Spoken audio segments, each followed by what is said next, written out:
All right, well, it's 8 o'clock.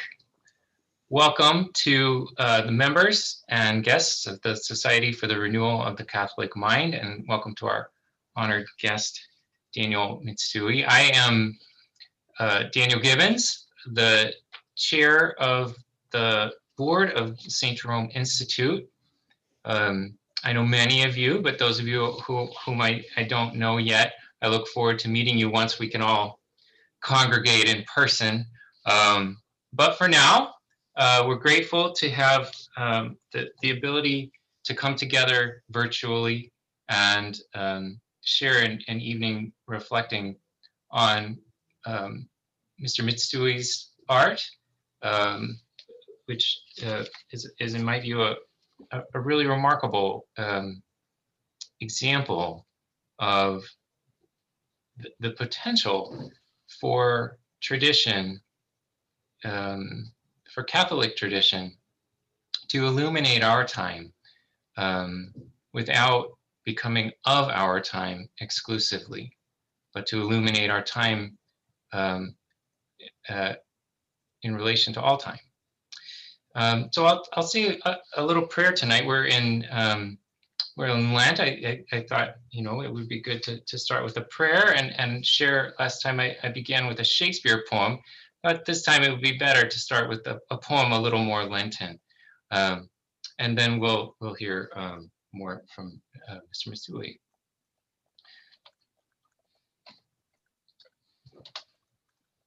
In the name of the Father, and of the Son, and of the Holy Spirit. Amen. O infinite Creator, who, in the riches of thy wisdom, didst appoint 3 hierarchies of angels, and didst set them in wondrous order over the highest heavens, and who didst apportion the elements of the world most wisely, do thou, who art in truth the fountain of light and wisdom, deign to shed upon the darkness of my understanding the rays of thine infinite brightness, and remove far from me the twofold darkness in which I was born, namely sin and ignorance. Do thou, who givest speech to the tongues of little children, instruct my tongue, and pour into my lips the grace of thy benediction.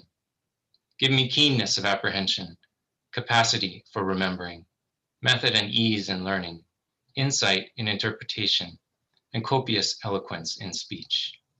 Instruct my beginning, direct my progress, and set thy seal upon the finished work. Thou, who art true God and true man, livest and reignest without it, world without end. Amen. In the name of the Father, and of the Son, and of the Holy Spirit. Amen. So this is a poem from the Middle Ages, and you can see a version of it using modern lettering in the Middle English on top, and a translation, a pretty literal translation down below. Nugoth sona underwood, me rewith Maria the Ferra road. Nugoth sona under tre, me rewith Maria the son and day.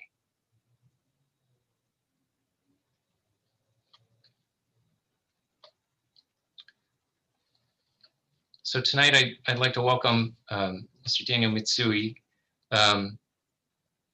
I won't say much by way of biography. He's a humble man, and I'll keep it brief. And maybe with my own lack of humility, begin with myself. I first came across Mr. Mitsui's work, I think more than 15 years ago now. My wife is Japanese American and a convert to Catholicism, and early in our relationship, was trying to find images of the Madonna and Child that would help her to feel connected in some way, not only to her Catholic faith, but also her Japanese heritage.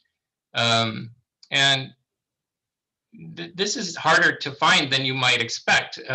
Eventually, we had the good fortune to have family members living in Japan who could go to the shrine of Akita there and find some really beautiful images to send to us. But in the midst of searching, I came across this this Japanese American Catholic artist named Daniel Mitsui, and he, I was really blown away by his work. I happen to be interested in old literature, the literature of the Middle Ages and the Renaissance, and along with that, of course, with the books and the ecclesiastical visual arts of those times, and it was really striking to me, even in the early days, how brilliantly and powerfully he managed to reclaim a thread of our aesthetic tradition, of our heritage, of our patrimony as Catholics, reclaim it for our time and renew it in our time, and fully in dialogue with the aesthetic movements of the centuries that have passed between now and then. So I'm so thrilled that he agreed to come talk with us tonight, and I'm really thrilled that he's joined us here at the beginning of this this endeavor, or in the early days anyhow of this endeavor. Daniel Mitsui is a obviously an artist. He lives in the Chicago area, and I think his images speak for themselves.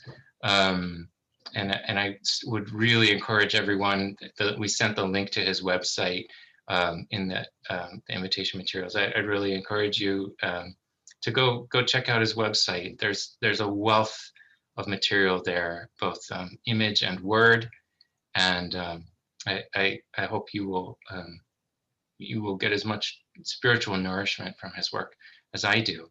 But so tonight, Daniel's talk is called Handing Down, Not Holding Back, Tradition and Religious Art. So please welcome Daniel Mitsui, and we'll hear his talk, and then we'll have a little time for Q&A at the end. Thank you, Daniel. That's maybe the first time I've ever been accused of being humble. I own my shortcomings, and I know that's a virtue I need to grow in. And I really appreciate the opportunity to speak tonight. This is the first public talk I've given in several years, and I have found that the longer I'm an artist, the harder time I have talking about art. Maybe years ago, I would study art, I would think about it, and I would just constantly be composing little short essays about it in my head, which were, it's great for bringing up in conversation. It's very engaging. I can always talk about art. I could always, I could write about it with ease. But then I had to sort of figure out how to apply all these words and put them into my own drawings. And nowadays I tend to eliminate all those middle steps just for the sake of time. And I just sort of draw what I learn, and I don't really ever articulate it as a matter of habit. So it's a little challenging for me. And I regard the drawings themselves as being the more complete and accurate record of what I actually believe about art, and really about religion too. So whatever I say, please consider it in light of what you see. I believe all the slides here are my own work. And I think they're all ink drawings. Some of them are black and white, some are in color. My specialty is ink drawing. I tend to work on a small scale, usually no more than a foot wide or a foot tall, and sort of modeled after miniatures and manuscripts or small scale paintings. Almost all of it is religious subject matter. That's not the only thing I draw, but it's the vast majority of it, and it's what I sort of consider most important and am most intellectually engaged with, is the religious artwork. Much of my inspiration comes from medieval art, especially the art that is commonly called Gothic. That's sort of a misnomer in art history. It has nothing to do with the Gothic people, that ethnicity or that language. It's more accurately could be described as the international style of the Western Church during the High Middle Ages, which lasted in Northern Europe until probably the early 16th century. I'm deeply fascinated by 14th and 15th century illuminated manuscripts, panel paintings, early printed books, tapestries, and I really enjoy the decorative aspect of this art. I like to design textile patterns, architectural ornaments, lettering, calligraphy. That's really sort of a specialty of mine. I have drawn a number of works such as this one that's on your screen now in an earlier medieval style. This is modeled after the Lindisfarne Gospels, which is about the year 700 or so. And this style is, usually people will call it Celtic, which is also a little bit of a misnomer because the Celts were not the only people who used it. But this is characterized by these intricate patterns, knots, spirals, animals sort of bent back upon themselves and arranged into patterns. I really love this style. I admire it mostly for its decorative aspect, not so much for its figurative. I don't think it works very well for drawing scenes of people interacting, because the people in these, mostly it's manuscripts that have survived this style. The people tend to be reduced almost to arrangements of geometric shapes. And so what I like to do is to take this kind of ornament and maybe take it out and introduce it into works that are more in a late Gothic style. So I think there's one of St. Adelaide where you can see sort of the hybridization there, with the knotwork in the borders, and then there's the black letter, and there's kind of more of a Gothic look to the picture, although there's also some telltale things that this is not a medieval work of art. Like there's a Venus flytrap in the corner, and that's a New World plant. You wouldn't see that in a old German manuscript. Which was something the patron requested. It was personal, the setting of putting in the New World flora and fauna here. And as Daniel mentioned, I've also made a number of drawings that present biblical subjects in the style of Japanese woodblock prints. This was something that a patron of mine asked me to do. I don't know that I would have thought to do it on my own. And these became some of my most popular and well-known drawings. And today I've got something of a reputation as Daniel Mitsui. He's that artist who makes the religious pictures in the Japanese style. And I suspect that many people, they see my name and they assume there's something very personal and authentic about this work. And in truth, I really do not have a very strong cultural connection to Japan. My family has lived in America for well more than a century. I don't speak Japanese. I don't pronounce my own last name correctly. And really what I've learned about Japanese art, I've learned from researching in books like any other person who was interested in it purely as art would. I do think it's an amazing style of art, and I've learned a lot from it. And as with the Celtic, I'm more interested in finding things in Japanese art that I can apply in more of a Gothic style than I am in just working purely within it.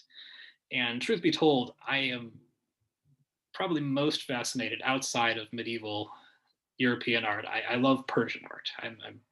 I absolutely love Persian art. But it's not very popular with my patrons, and so I don't get many requests to draw things that look like a Persian miniature. But I do bring aspects of that also into the style in which I draw normally. And this Sacred Heart here, I think some of it's a little subtle, but there's Celtic aspects of this. There are Persian aspects of this. There are Japanese aspects of this, particularly in the face and in the way that sort of the it's a little hard to describe. Just the uniformity of the thickness of the lines and the non-treatment of cast shadows is something that I find very well done in Japanese art, and that I like to apply in things that are basically medieval looking otherwise. Although, again, here I've gotten pretty adventurous with the plants and animals. You can tell that there's a platypus or two in there, and lyrebirds, and a couple of chameleons. And so it's not a historical reenactment. I'm doing something that's based on medieval art.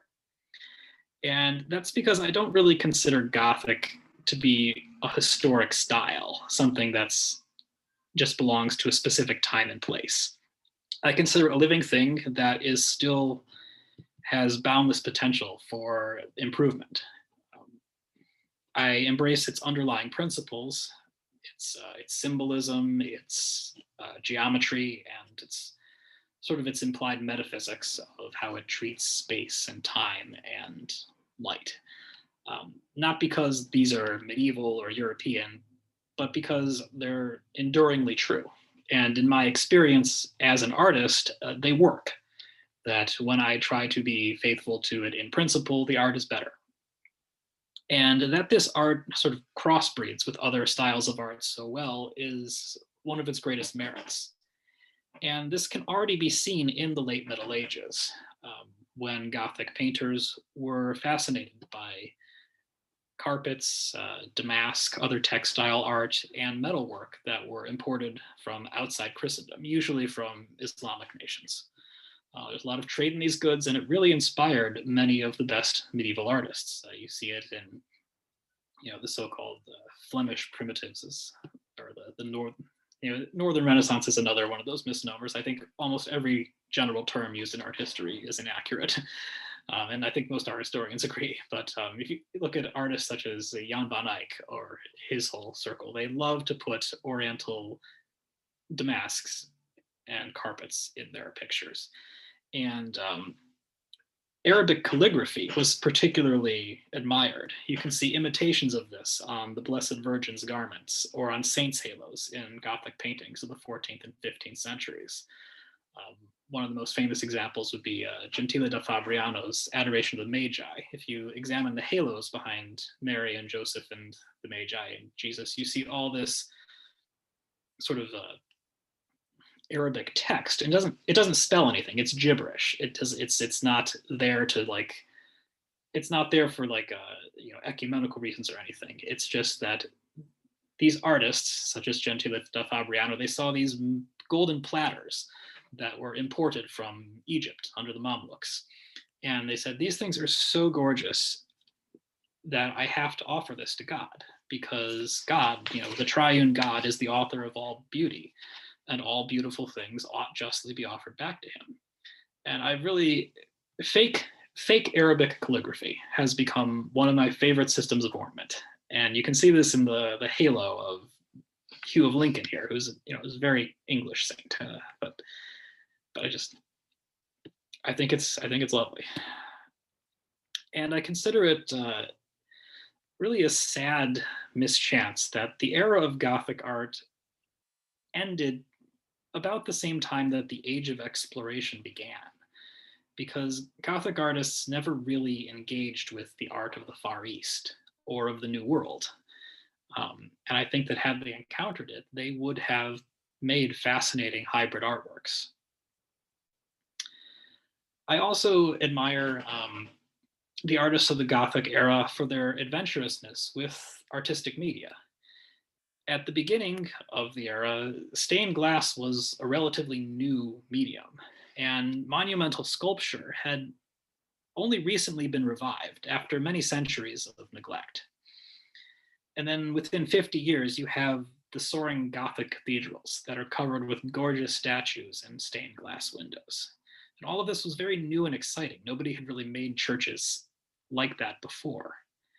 And over the following centuries in smaller media, you had many innovations, like oil paint was invented. Intaglio printmaking was invented in the 15th century, I believe. The Gutenberg press was invented. Paper making spread throughout Northern Europe. It had been known earlier in Italy, through trade with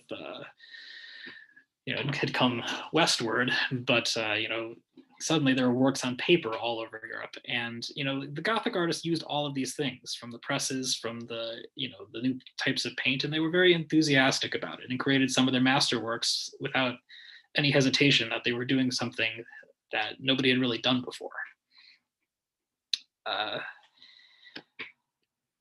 Right now, I am undertaking a large project. I expect to take probably, I originally said 14 years. I imagine it'll probably take longer, of illustrating most of the Old and New Testaments as ink drawings on calfskin. The whole series would have about 250 drawings in it. And I call it the Summa Pictoria, like my little summa in pictures. My pictorial summary of divine revelation. And I decided to undertake this project, and this Saint Michael is actually the first drawing that I completed in it. And an interesting thing I would point out is that in most of these drawings, I'm actually drawing on both sides of the calfskin, so that the picture looks different whether you hold it up to light or not. And so, like in this case, to show that an angel doesn't actually have a fleshly body, the face is actually drawn on the back. And so in order to see it, it has to be like backlit, which is kind of a, calfskin's a very old medium, which I like to draw on. Most of my drawings are on calfskin. It's a very traditional medium, but nobody really has done this with it before. And so I like to claim one small little technical innovation here. I'm not usually a big experimenter with different media, but this is one that I am fond of and I'm trying to really expand. This whole project, this Sumula, as I call it, is something that I undertook because I wanted the challenge of creating a lot of pictures in a unified style instead of just changing from commission to commission. And this style is really what I want my art to look like. I mean, obviously I want it always to look better, but the same basic idea is, it's mostly late Gothic and there's strong Persian elements to it and Celtic elements to it, especially in the ornament. And the other reason that I really wanted to undertake this project was it let me sort of decide on the subject matter of my drawings more than if I were just working on commission. And I really wanted to draw more scenes from the Old Testament because I've been an artist for quite a while, and I've received very few commissions for Old Testament scenes. Typically when somebody commissions artwork to commemorate, say, a baptism or a confirmation, this is a lot of the reasons why people will commission artwork for me, is to give it as a gift. And so I draw a lot of patron saints. If a priest wants something commissioned for, his ordination, there's, 4 or 5 subjects that tend to be very popular. Priest celebrating mass, some of them like Sacred Heart, Christ the Priest. But I didn't want my career to end without my ever having drawn the parting of the Red Sea or Jacob's Ladder. And sometimes I would just say, well, I've been making this religious art for so long. Have I really never drawn Jacob's Ladder? And I haven't. And so I think that these events that are narrated in the sacred scriptures, that's the raw stuff. That's the raw stuff of Christian belief and Christian art. And no other subjects offer such an inexhaustible wealth of significance and meaning. This here is Elijah, the prophet, meeting the widow of Sarepta and her son, which was considered a prefigurement, actually, of the crucifixion in the way that the widow holds the sticks as though in the shape of a cross. And as an interesting little note that might puzzle you as to Elijah's halo is that a square is a traditional form of a halo for somebody who is still alive. And in the past, that had been used like, oh, we have a little portrait of the emperor who like gave us money to build this church. And so in the mosaic, we put a halo on him, but we can't say he's a saint yet because he's still alive and who knows what he's doing when he leaves. And so they gave him this square. And I don't really like that. I think that seems like you're kind of being a bit of a sycophant to put the halo on at all. And so I don't use a square halo if I'm drawing somebody alive, but with the exception of, Elijah is alive. He never died. He was taken up to heaven in the fiery chariot, and he's going to come back in the reign of the Antichrist and die then. And so he's alive. His body and his soul have never been separated. So it's like I give him a square halo. And that's my nod to this old tradition, although I'm using it in a slightly different way.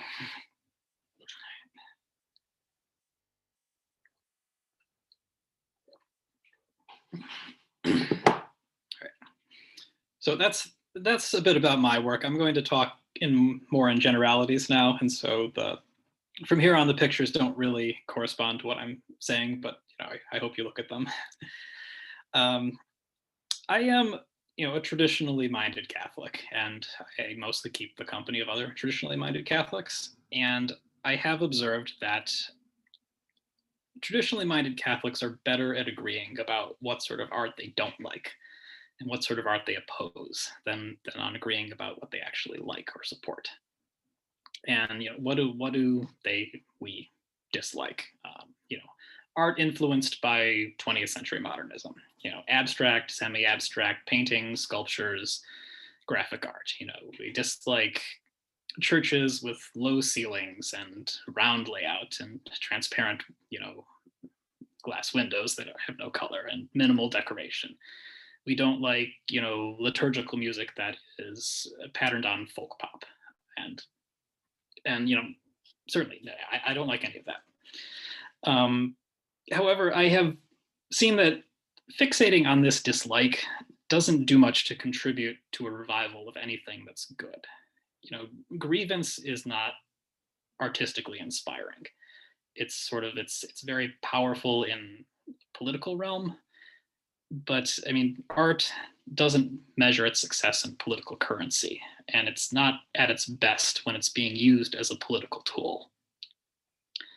Religious art is one of those rare things that has the ability to inspire and to fascinate and to encourage and to convince all sorts of different types of people, even the faithless, and that you sacrifice that ability if religious art is presented as belonging to just a certain sort of right believing, right behaving person. It's something that I think ought to welcome everyone. And aside from a shared dislike of modernism, I have not found that traditionally minded Catholics agree much where religious art is concerned. They certainly would say, well, yes, art should be beautiful and art should be traditional if it's religious art. But those are difficult terms to define meaningfully. And the history of religious art, even if you take it back before modernism, is wide, it's varied, it's complicated, it's contentious. And so, the question is, what kind of art really are we trying to revive or continue, and why? And I believe that that's a necessary discussion to have, with both candor and, respect for many different opinions. I cannot define beauty as a theologian or a philosopher would, because I'm neither. I'm an artist, and an artist sort of has to concern himself less with abstract rules and more with the question of what works and what doesn't.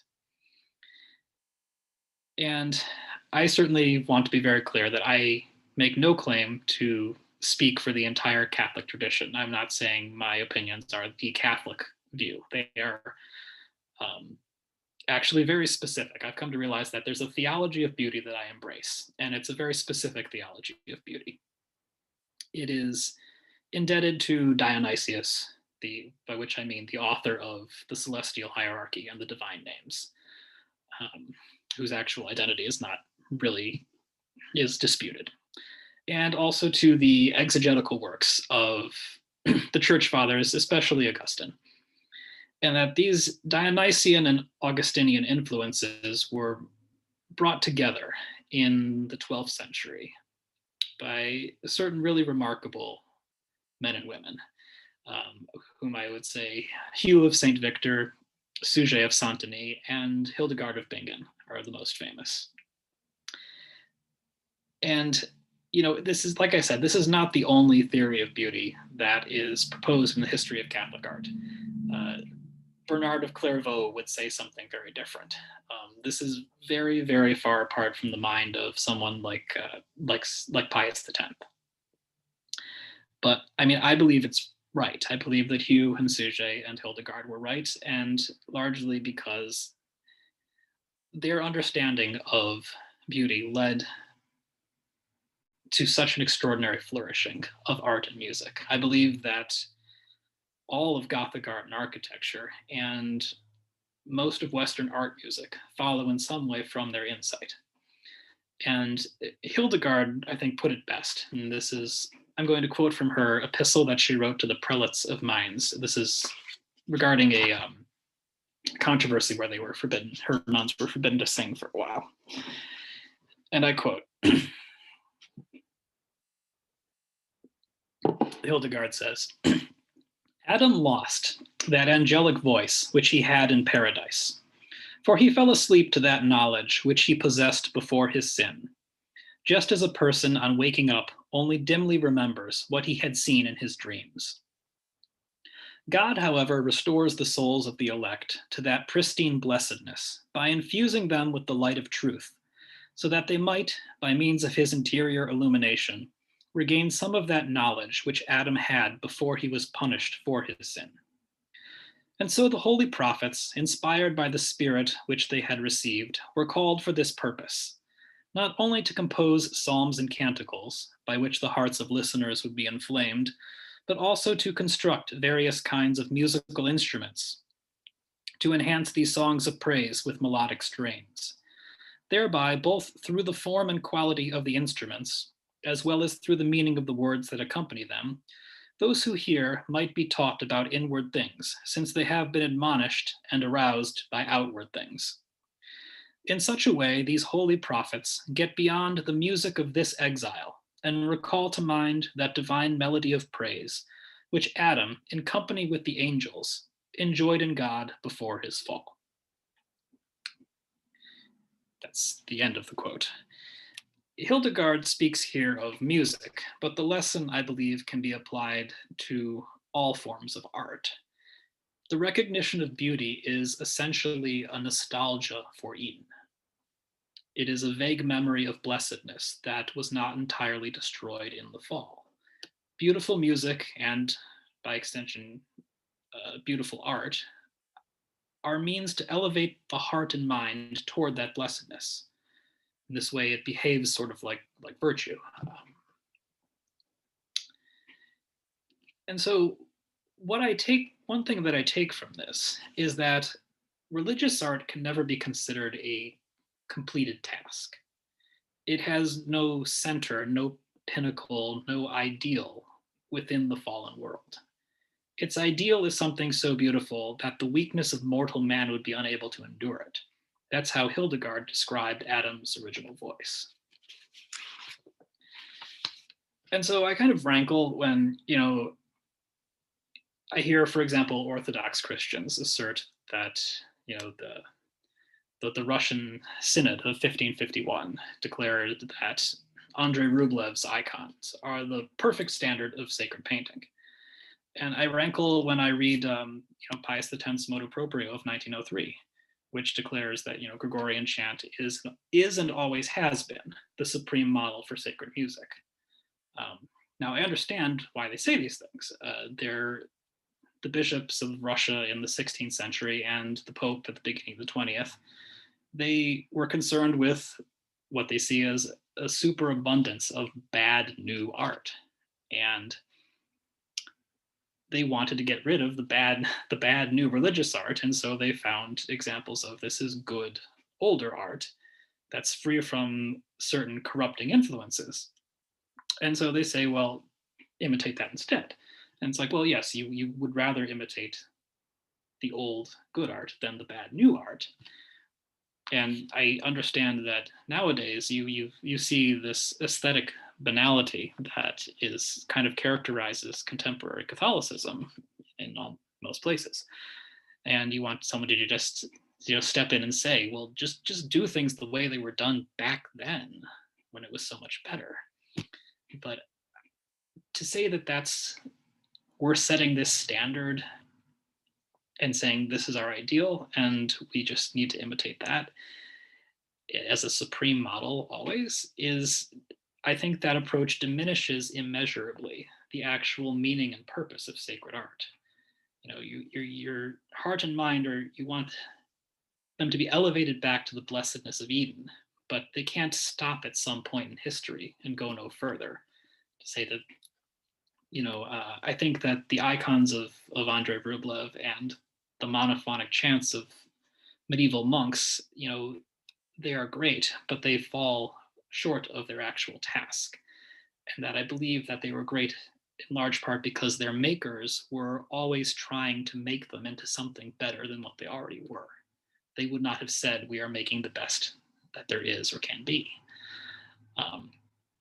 To be honest, I think Gregorian chant is fascinating, but I kind of think of it not as an everlasting supreme model, but more as sort of unrealized polyphony. And I sort of think that polyphony is the unrealized form, or could be the unrealized form, of something better yet. I'm not a musician, and I'm not a musicologist. My wife is a musician. She knows more about these things than I do. And so I don't want to dwell too long about trying to pick apart this motu proprio. But I bring it up because this document, it's Trale Solicitudine, it's quoted a lot when there are, traditionally minded Catholics gathering together to discuss art and music and aesthetics. This document really looms large, and it's odd because most of its legal, most of it has been, its instructions have been superseded and long ago, and a lot of its assertions don't really stand up to better scholarship. I mean, we know there's been a lot of research into many of the things it discusses, and not all of them can be taken as like this is totally accurate. But it still is a very sort of popular thing to hold up to say this is what religious authorities ought to do.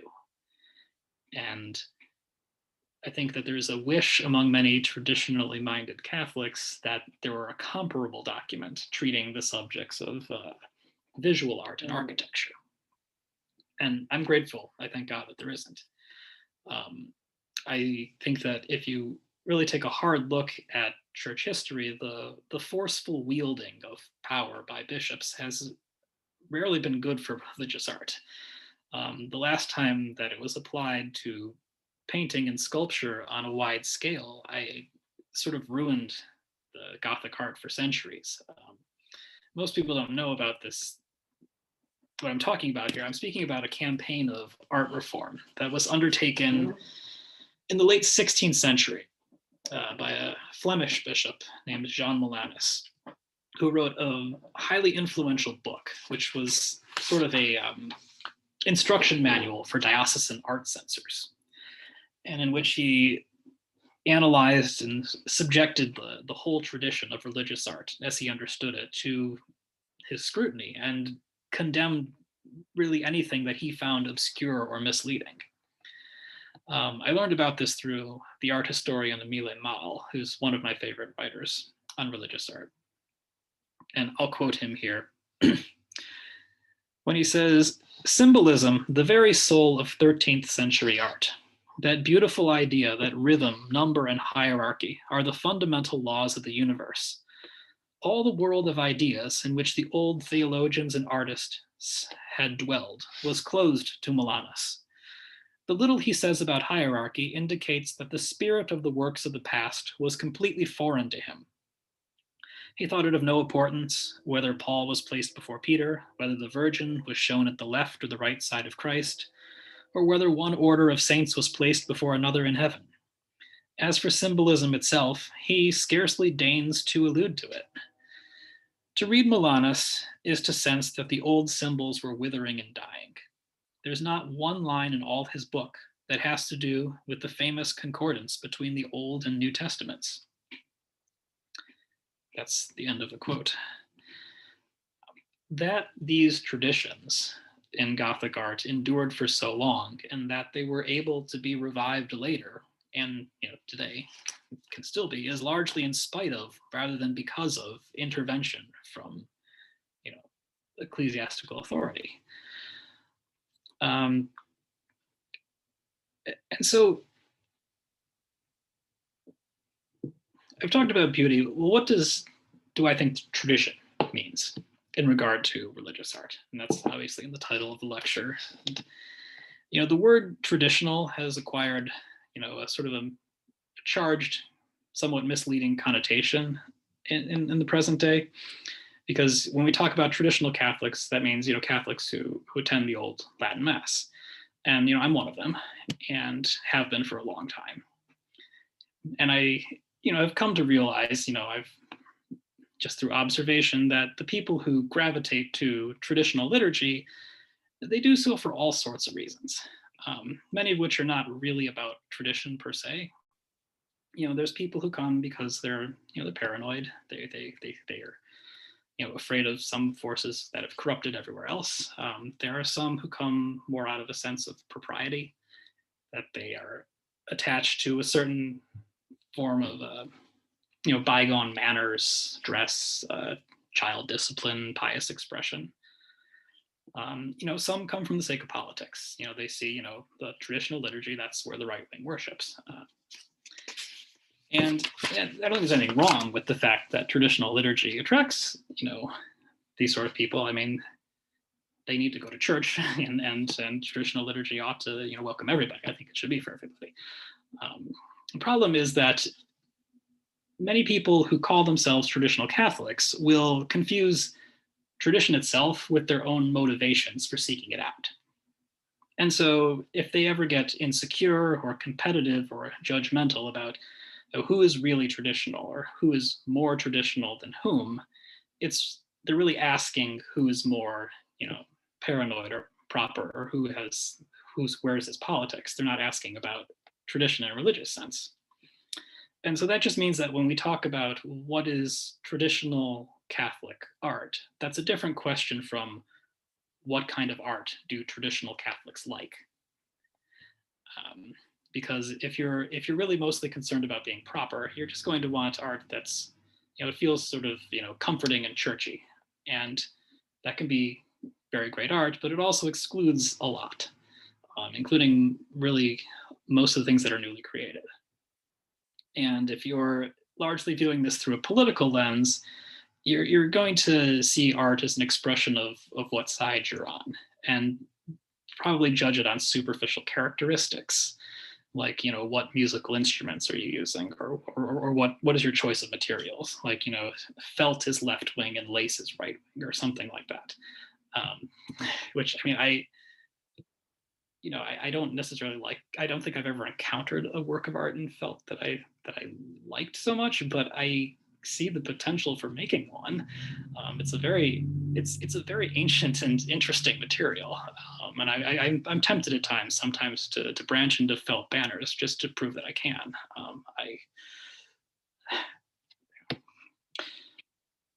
I'm being serious. You're laughing. I can see people laughing, but but really, what matters there is the merits of the art. The imagination, the craftsmanship, the erudition, and the effort that go into making. I mean, those are the things that matter. And if you're really just very paranoid, then any art that's unfamiliar or seems difficult to understand, you might suspect is, that must be occultist, or that must be evil. And there's, that's a little concerning for somebody who's working nowadays. Is like, well, is somebody just going to not understand what I'm doing and be taken seriously if he thinks so? This must have some sort of hidden malign intent or something. People like to pick apart art sometimes and look for reasons to be scared of it. So in my understanding, as I understand it, I don't think of tradition as a matter of politics or manners or being on a particular side. For lack of a better word, I think it's a matter of epistemology. It concerns the question, how do you know what you know? for a Catholic, outside from what is very obvious and clear in the sacred scriptures, how do you know what you know? And so you could answer that and say, well, because we have the magisterium. Or you can quote some official document, say this settled the matter. But that's kind of just removing the question one step, because the magisterium is composed of bishops and the documents are written by bishops. So how do the bishops know what they know?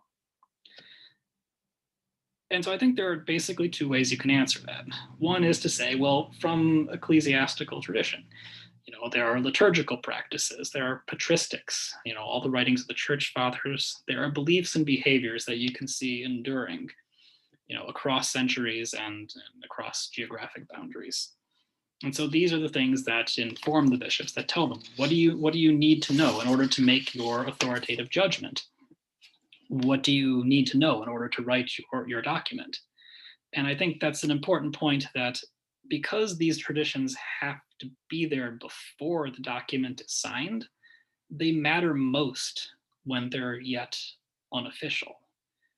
And I think the other way that you can answer the question, how do the bishops know what they know, is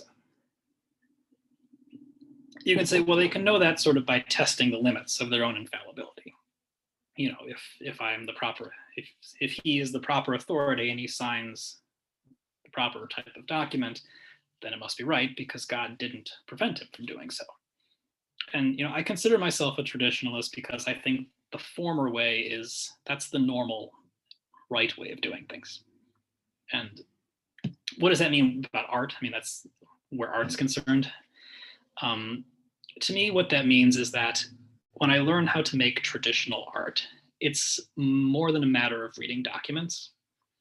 And like I said, there's actually very few that are related to this subject. And as I said, I'm actually kind of glad of that. I think that if you want to be an artist and say, I'm going to do it in traditional, try to uphold the Catholic tradition, your best guide is to go to the tradition itself, to the source material. And so you study the sacred liturgy, you study the church fathers, you study the art of the past. So what, or how then would I say does an artist who wants to make religious art, and he wants to make it both beautiful and traditional, he wants to glorify God and edify men through it, how does he answer the challenge of doing that in a changing world? As a aside, I didn't actually write this out. When I ask that question, how do you go about the challenge of creating great sacred art in a changing world? Probably the artist I most admire for the way he approached a changing world and his place in it is not a visual artist, but a composer, Claudio Monteverdi, whom, if you're not familiar with his work, he was working late 16th, early 17th century, and was one of the pioneers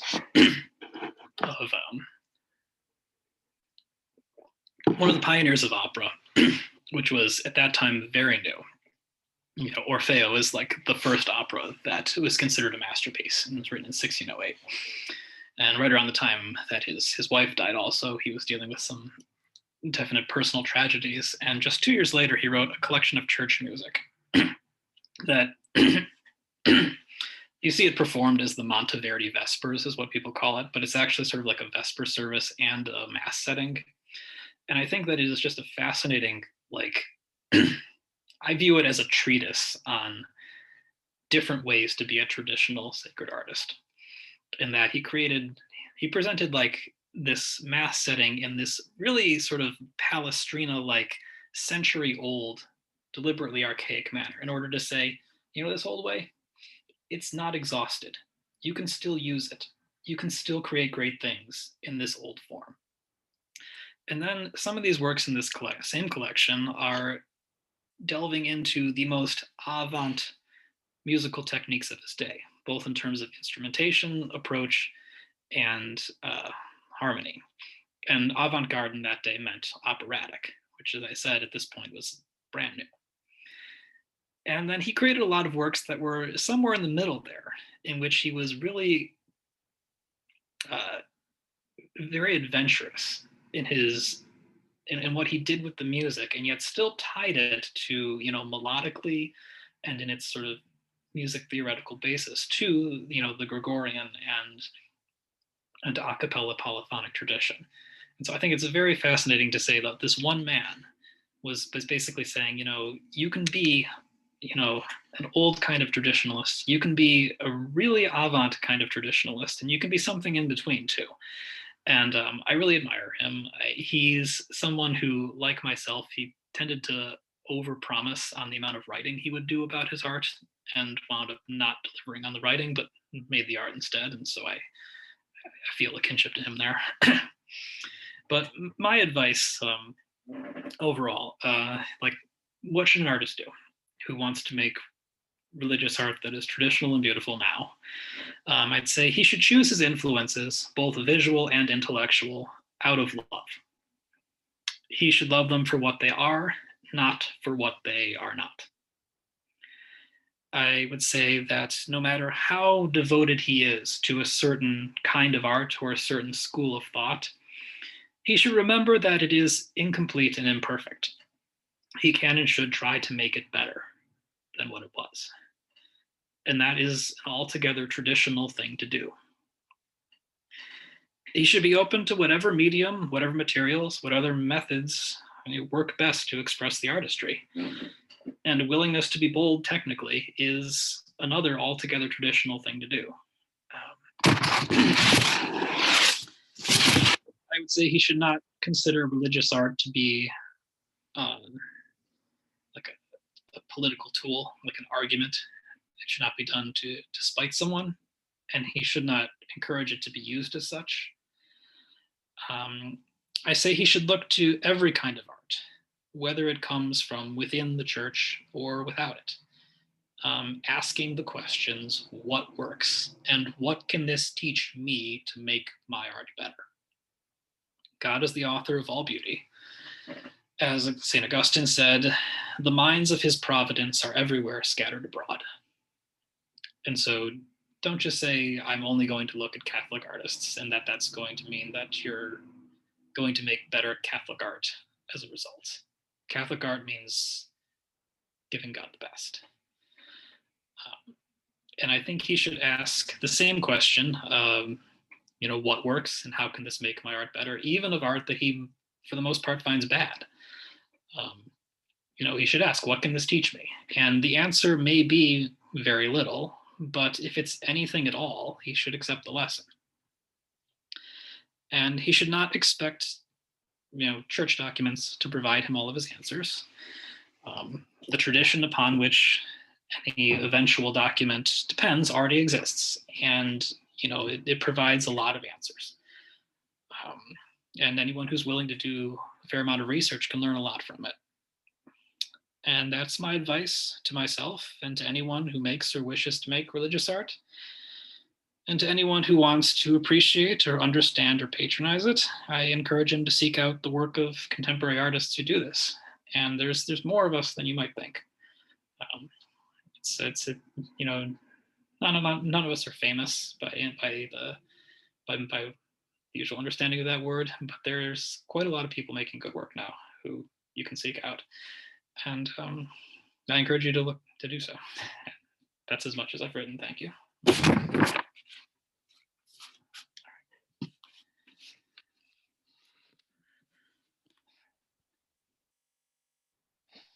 Thank you so much, Daniel.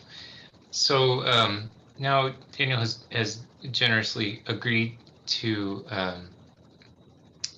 talk with us a little here at the end. If anyone has questions, I'm gonna, because I can't really see people very well when I have the share screen up. I hate to lose the beautiful image. I think I'm gonna stop the share screen so I can see whether people are waving their hands and want to ask a question, and I'll call on you. So just go ahead and put up your hand, or you can use, if you know how to use the Zoom hand raise function, you can do that as well, and that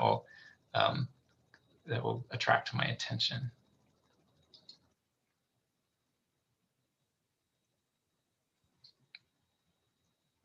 questions? Bethany Lee, go ahead Um, and unmute yourself. Yeah, thank you. okay. Oh, so hi, thank you so much, Daniel. And I just have a couple of questions, well, 3 questions. So can you tell us a little bit about what your typical day is like? And 2, what the concrete process is of creating one of your manuscripts, and then a few names of the artists that you do admire that are working currently. Okay, the first was typical day. Well, I mean, I wake up with my kids basically the same time that they do. I got 4 of them, and after fixing breakfast, I usually go and do some of the administrative part of my work or work on a drawing until my wife is in charge of getting them all ready for the day. We're homeschoolers, and so I usually work a certain amount of time, and then I go out and I lead the kids in family prayers and do some reading for them as my contribution to the homeschooling, and then I work usually until about 6:30 or 7 o'clock in the evening, mostly drawing. Drawing does take up the bulk of the time, although I do have to do a certain amount of correspondence and marketing and web maintenance to run a business, which I don't enjoy at all. I'd rather just sit and draw. Break for lunch, and then I stop. I either, if it's my turn to make dinner, I'll do that. Otherwise, I'll play with the kids until it's time for dinner. They eat, they get ready for bed. We say prayers, and on some nights I spend time with my wife, and others I work until midnight or so. That's typical. The second question with the process is well, one thing that is really kind of a peculiarity of mine is that I don't like making drafts. I don't make rough drafts. A lot of artists, they spend a long time making drafts, revising them, pencil sketches and things, and I don't. I think that when people say, "Oh, make a draft so I can approve it," I'm like, it always looks worse at the end because of it. And so I'm just like, I think it's more lively if I just start. I don't know whether it's necessarily good artistic practice for anybody else, but I don't belabor the question of composition. Usually if I'm thinking, well, what is this drawing going to look like and what's going to be in it and where's everybody going to be, it's that really only takes a couple of minutes to decide. And I can make a very quick, here, and then it's just, I start drawing whatever part of it I find most interesting. Or what's in front. The fact that I do so much work on calfskin makes that way of working a little easier because it's extremely easy to make corrections. I draw pretty quickly, relatively speaking. And I've got here, I started this while I was this afternoon waiting for the talk. So this is kind of like this is what the very beginning of a drawing looks like. There's pencil sketch of this crucifixion scene, which is actually, I'm going to make 2 versions of it. And, I didn't work out all the details before I started inking. I'm like, okay, this guy with the sponge, he's in the front. There's nothing overlapping him. I can finish this. And so I'm going to start inking it. That's sort of my process. So you finish as much as you can, as soon as you can. And I think that helps me work faster. It's kind of a strange way to work, and most artists don't do that.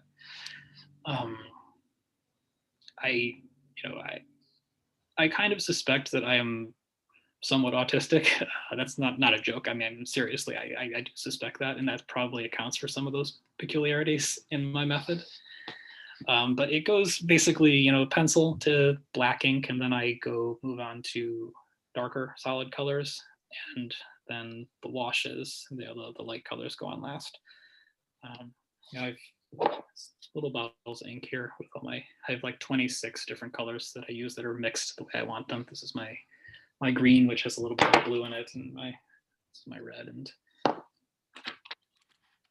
I use.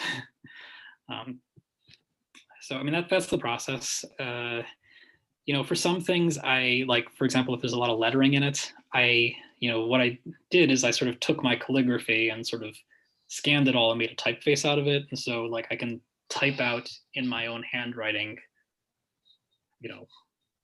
some inscription, and then I can print that out and trace it instead of having to like work out all the letters on there. That saves time. So I do that with a lot of decorative work, just like fabric patterns and things. I can draw them once and then reuse them if I want to, just by doing a lot of tracing. What was the third question? Is so artists that you respect that are working now, who are a few of those artists? Right, you're putting me on the spot. I do. I don't think it's really an artist's place to be an art critic so much. And I do very little, like, I don't really like doing a lot of stuff on computers, but I sort of feel that I have to do some amount of social media to like, to market my work. And I sort of like, I'll just do one at a time. And when I'm tired of that, I'll go to a different one. And so I just sort of started Instagramming like 2 weeks ago. And I'm like, this is a great place to find artists. I'm like, dozens and dozens of names I've never heard of before. And so like I'm looking for the little scrap of paper I wrote them down on. But there's a young painter named Matthew Connor whose work I've really admired, and we've corresponded some. There's a fellow in England, Martin Earl, I want to say. This is a guy I just found online. I don't know him, but I looked at his work and I'm like, this is really interesting stuff he's doing. There's a Italian, I want to say Fabrizio Diomedi, something like that. Which I'm sorry, like if I had the notes here, I would. But I was really impressed when I saw his work. If you want a musician, I mean, my wife and I are big James McMillan fans. He's kind of famous. He's that's the name that people know. Somebody who's really, really innovative and traditional, who I look at as a real inspiration for the possibility of such things nowadays. That's who I can think of right off the top of my head. Great, thank you. Other questions?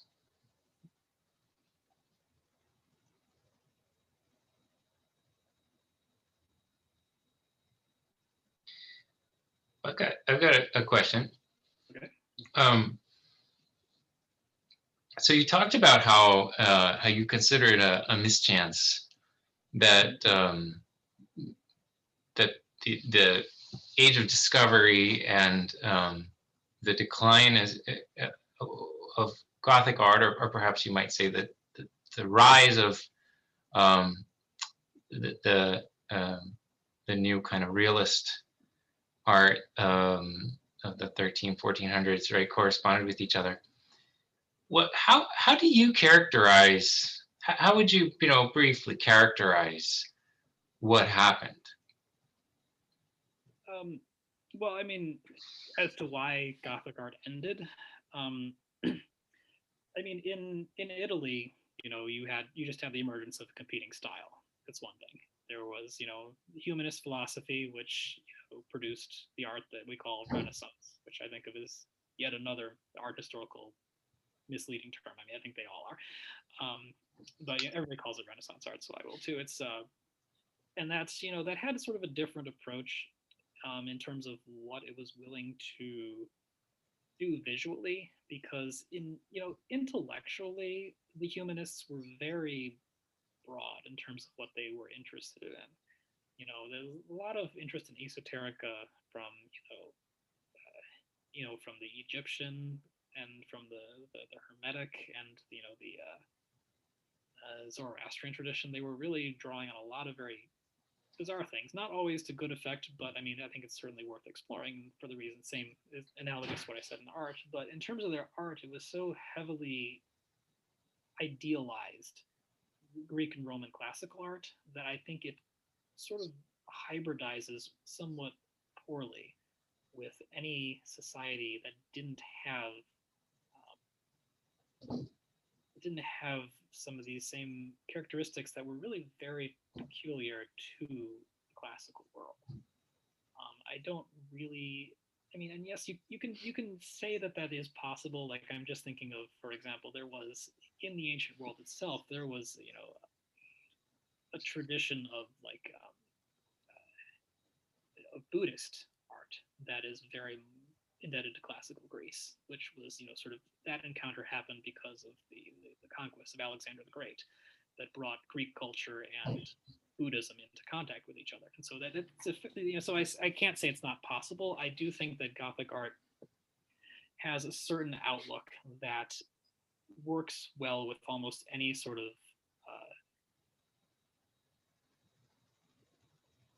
civilization that has a very high value to symbol and geometry, and that most traditional religions do kind of do. And so those encounters, I think you can see the way that they, were very generous with Islamic art. And I do actually, I'm a very big admirer of Islamic art, especially as traditional Catholics go. I've very strong interest in that. But I think you can see there were some Aztec treasures that crossed the Atlantic in time for Albert Dürer to see them. He's recorded this in his memoirs. Like, he went and saw some things from Montezuma's court that were being exhibited.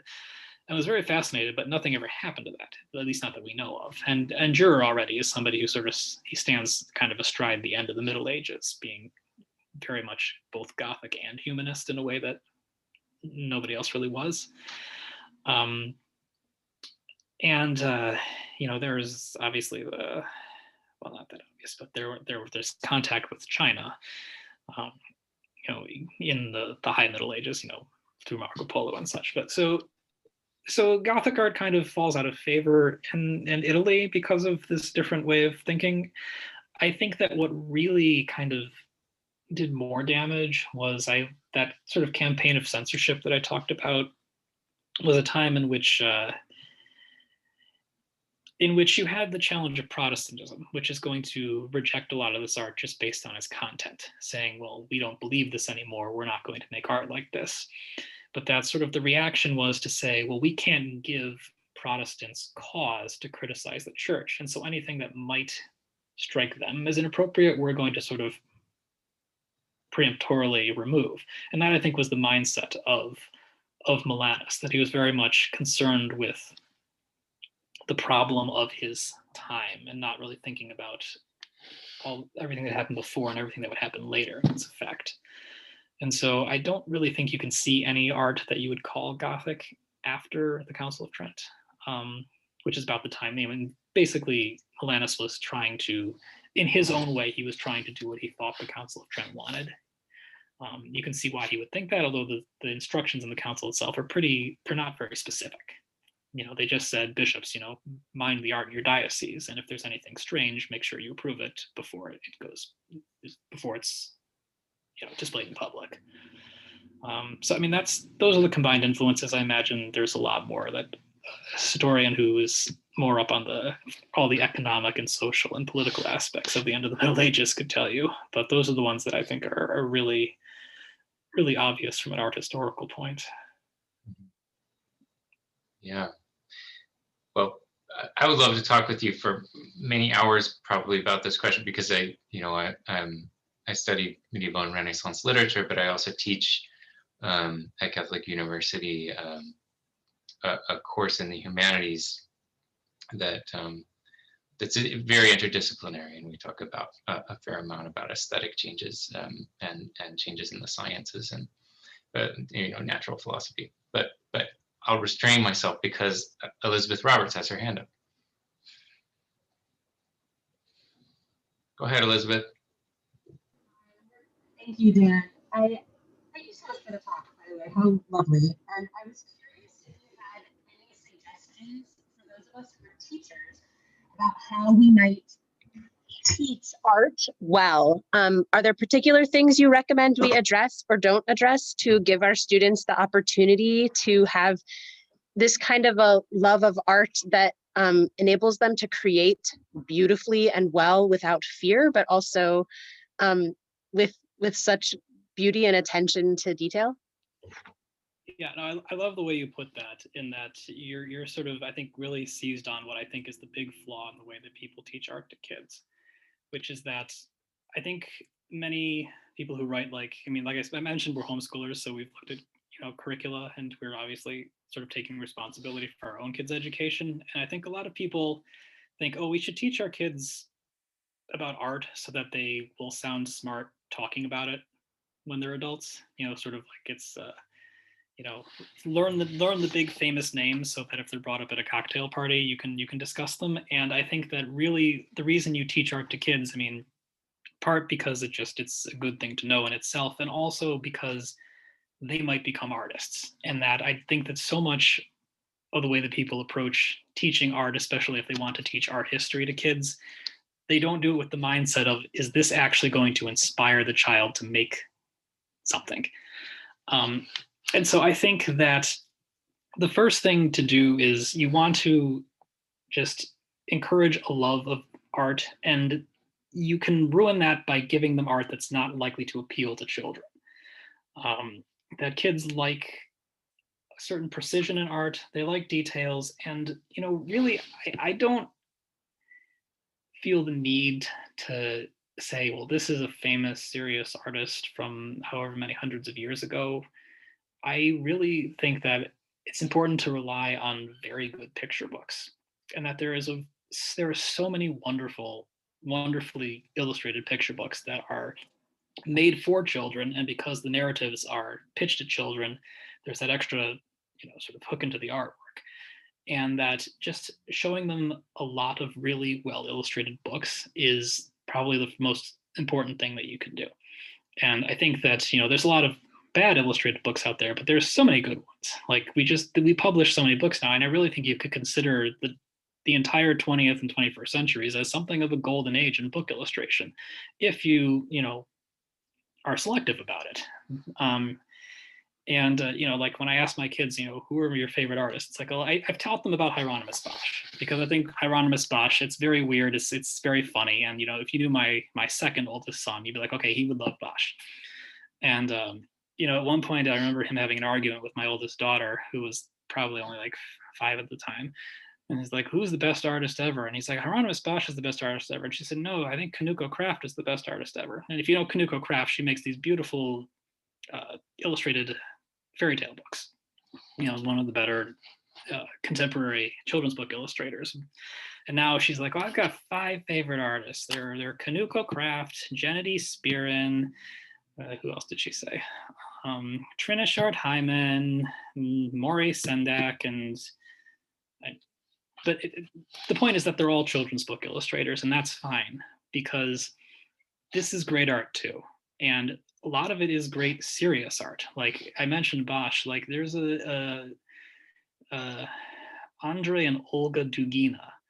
I don't know if I'm pronouncing the Polish correctly, but they're a husband and wife illustrator team who they put out a version of The Brave Little Tailor and a few other things. And it's like, it's the best modern imitation of Hieronymus Bosch's style I've ever seen.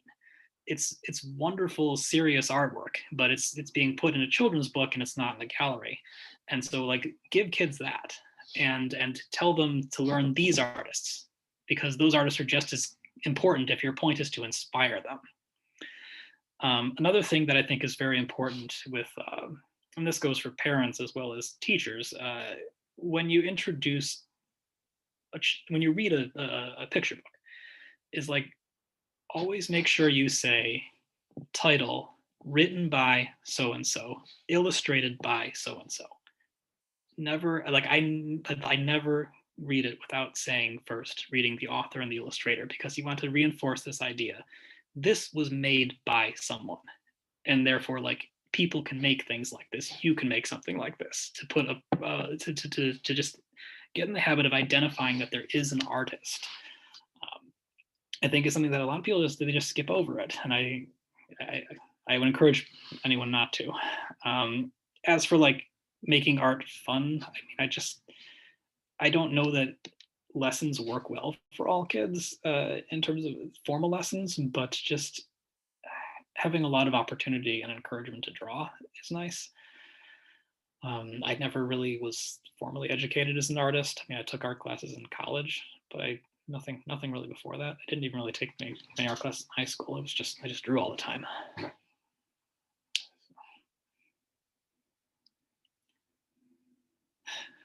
don't know if that's sufficient answer, but. All right, good.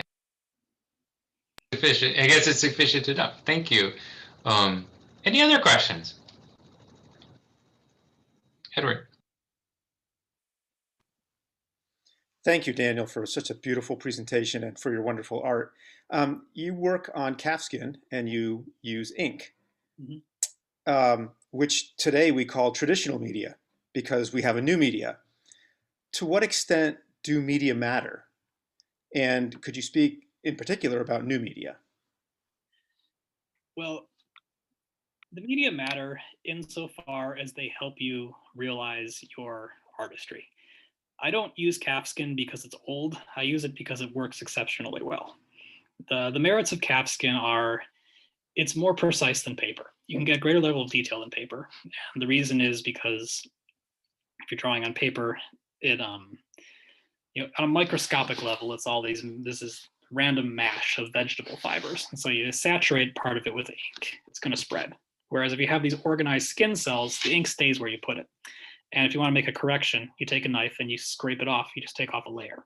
It's very clean. It's very precise. It's the way that you get the finest drawing. That's the reason I use the calfskin. It's not because I'm trying to say, look how medieval I am. If there were a modern surface that worked as well, I would use it. And like I said, I play around with the translucency too, because it's like, you know, you can kind of see through it. And so the drawing on both sides. And so it's about what it lets me do. You know, I know that there are people who get hung up about like the preciousness of materials. And like, I know that there are certain rules and expectations about that, especially if you're making something that was like being used in like, as like a sacred vessel. But I mean, I don't really think about that often because I don't make that kind of art. When it comes to something that's just really to be looked at, I'd say use what works best. I don't really like to draw on a computer, but I do a fair amount of, like I mentioned, the design work with things like lettering and, you know, patterns. It can be a useful tool for me. I always like to say that my artwork starts out as a drawing and ends up as a drawing. And so if I use a computer to help me in some intermediate steps to plan where like some particular fabric pattern is going to go, and then I trace it, I'm always eventually going to trace it by hand. If I'm selling it as a drawing. And if something is just a composed print that I'm going to just like compose on the computer out of drawings and then print out, then I always identify it as such. As far as new media, I really am not especially interested in doing too many things that are very technological. I'm more interested perhaps in branching out into carving wood or ivory or something, you know, hardstone maybe. I mean, obviously ivory's got all sorts of legal issues, but you can get similar materials, you know, fossils and things, you know, fossil mastodon tusks and whatever, but which are legal in most places. But, you know, I'm not personally interested in exploring really high-tech stuff, but I do wish that more serious traditional artists were. I think that that is an aspect of what it means to really, you know, I mentioned Monteverdi as being avant in his time. That meant operatic, but like, you know, like why are people not like really taking a genuinely new medium or even one, you know, even 100-year-old medium, like say stop motion animation, and saying, why can't we make sacred art out of this? And it's like, well, you can. And I mean, some people do things, make shorts a religious subject, but like, what about like a hologram? You know, we don't hang holograms in our church and have these 3-dimensional pictures. But I mean, I don't really see a reason why not. I mean, they're kind of cool, and I'm not opposed to that at all. It's not. I don't think it suits my temperament to really work around in some of those things. But I mean, I wish somebody would. Don't forget felt. Yeah, felt. Look, that's a very old medium. Okay, I'll be a defender of felt. I want that banner. If you make those banners, I'm going to start fundraising now so we can get them in my church. I mean, if you're serious, I'll take you up on it. I will. Other questions?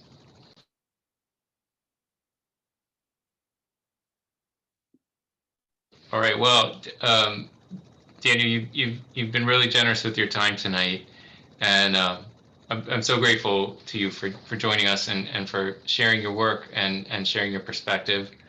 And I just say let's virtually give Daniel a hand one more time in thanks for sharing. Thank you.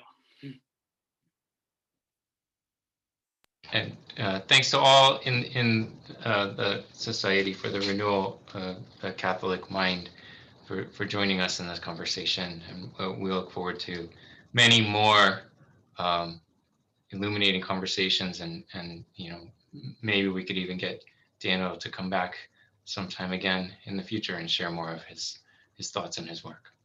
Thanks all. Have a great night. And if we don't see you, have a peaceful Holy Week and a joyful Easter.